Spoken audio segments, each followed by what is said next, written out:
Y'all, wow, so awake this morning. Appreciate that. So last night, as I was winding down, I wanted to watch something on my streaming app. So started clicking around. There's a lot of options. There's the most popular, there's the trending, there's action, there's comedy, there's a movie most similar to the last one I just watched, and even the recommendations that were curated for me, there's no context around why they were. So after 20 minutes of assistant clicking around, I finally made a decision. I shut down my laptop and went to bed. So great for my sleeping schedule, not so great for the streaming app. But instead of a consumer, imagine me as a marketer. And instead of a streaming app, imagine all of the marketing tools that you guys have access to. Marketers have access to a massive amount of data, nicely and beautifully visualized into dashboards. But if the path from all the way from interpretation to strategy to execution is disconnected, we're not able to connect those insights to the actions that you want to take. This is the foundation to the paradigm shift that we're having with our intelligence solutions. We're focusing and moving the leap forward from insights into actionability, leveraging AI to help us create direct, executable solutions in terms of being able to surface for you what's most impactful and easy to actually move forward with, and really moving from observation into action. So what we've done is that we're really excited today to preview for you our answers framework. There's 4 core pillars around our answers framework. There's predictability, profitability, performance, as well as productivity. What we're going to focus on today is primarily around predictability as well as profitability. We're going to try to bring this to life for you guys around some of the core questions that our clients are asking us and how can we solve for them. So we're going to talk a little bit about our circles of influence. Who are our circles of influence? How do we find them? How do we engage them to impact the decision making that we have? What are both intuitive, but more importantly, non-intuitive leading indicators that eventually lead my customers to make an action? What are the most profitable and what are the channels that I should be investing in and reinvesting in based on what's most effective for me?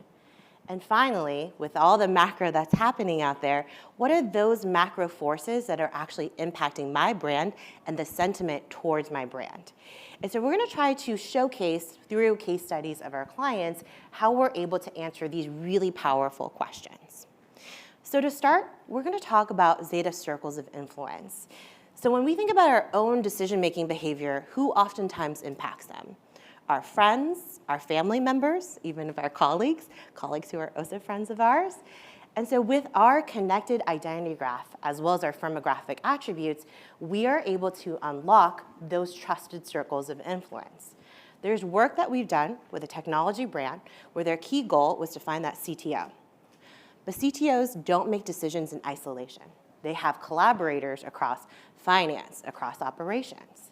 We were able to understand for each one of those business units what are the key goals for each one of those groups and really customize the value proposition to them. For finance, the better return on investments. For the operational team, creating more efficiencies within their organization.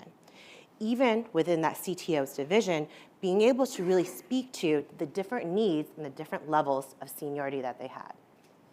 You can also think of circles of influence to impact things like big life changes, like moving.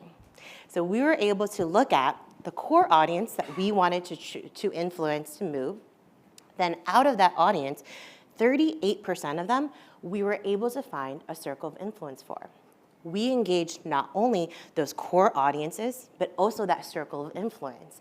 And once that phase of the campaign ended, we went and measured back what was the performance of those core audiences. We compared the group that had a circle of influence versus the group that did not have a circle of influence.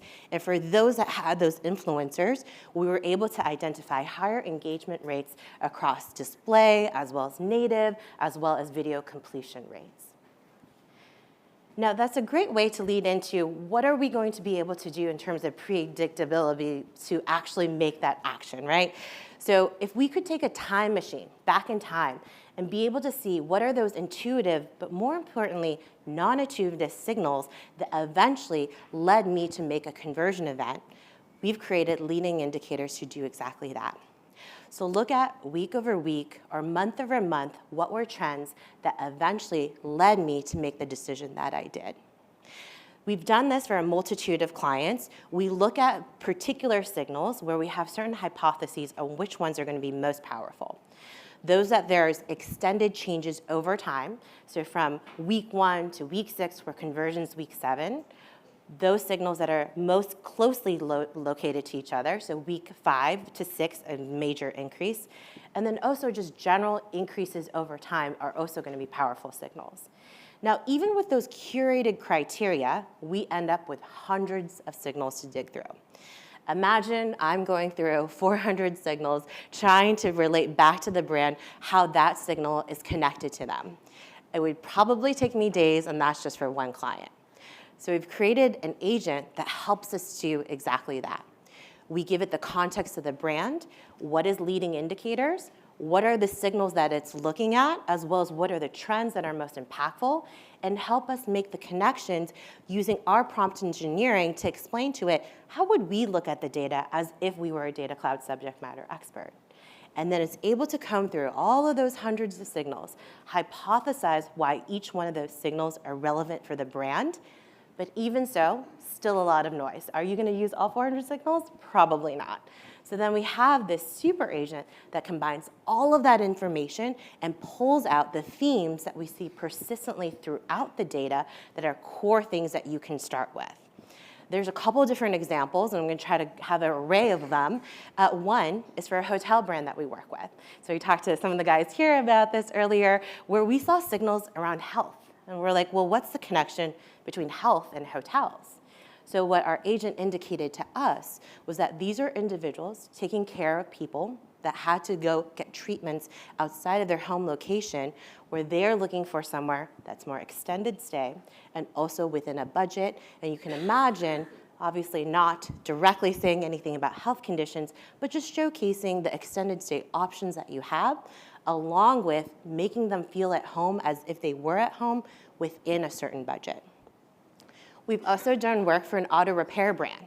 We saw fruits and vegetables as one of the key signals. And they're like, well, what's the connection with that one?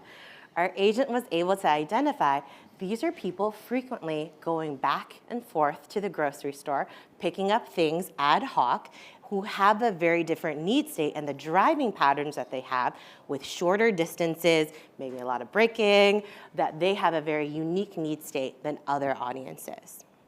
Just recently, with Ed and Julie at a meeting we had last week with a home insurance brand, we looked at mortgage applications. And we looked at month over month, what did people do before they made a mortgage application? So there were loud signals in there with like home improvement and home repair, but we also saw signals around concerns, around security around that area, also the actual accessibility to different healthcare, and we also saw senior health, so people considering downsizing and maybe moving to somewhere that's more accessible for the care that they need. So non-intuitive signals that we can then use in a forward-looking basis to predict the behaviors of our customers. And with the macro environment, a lot of unknowns, right? Especially with mortgage and especially with financial services. There is an agency that we work with that represents a CPG brand, where there was an announcement made by a political official talking about potentially banning dyes. So obviously that has an impact on that CPG customer. And what we did is first looked at who are their customers, and then who's actually reading about this ban and the dyes. We actually only saw a 1% overlap. So the first check mark was, do we need to do anything or not? Right now, we're probably okay. Let's check back in another week to see if that has grown over time.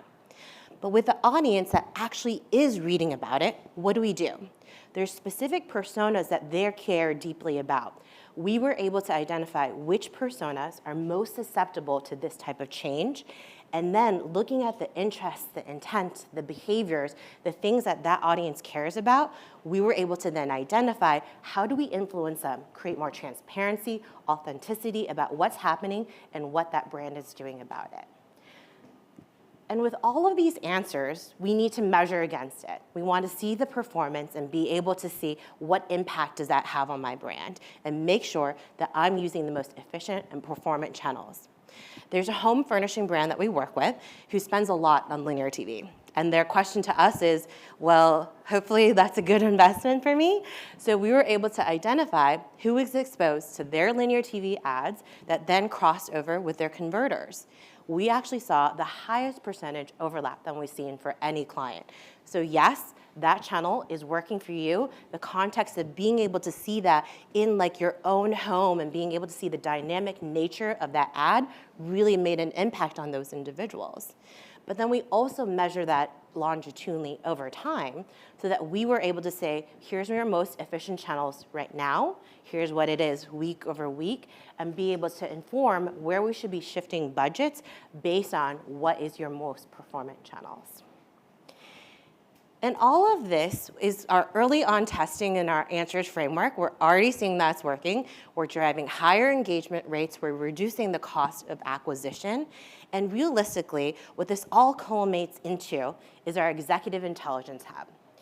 We're actually creating agents for every one of the solutions that we have to be able to answer those most impactful questions for our clients. We synthesize that into our super agents and then be able to find what are the high impact, most valuable things that we should start with and explain to you deeply who should we be targeting, what should we be targeting them with, where should we be engaging them, when, but most importantly, why those individuals matter to me and why we've been able to curate those signals and how are we going to be able to leverage them in this campaign moving forward.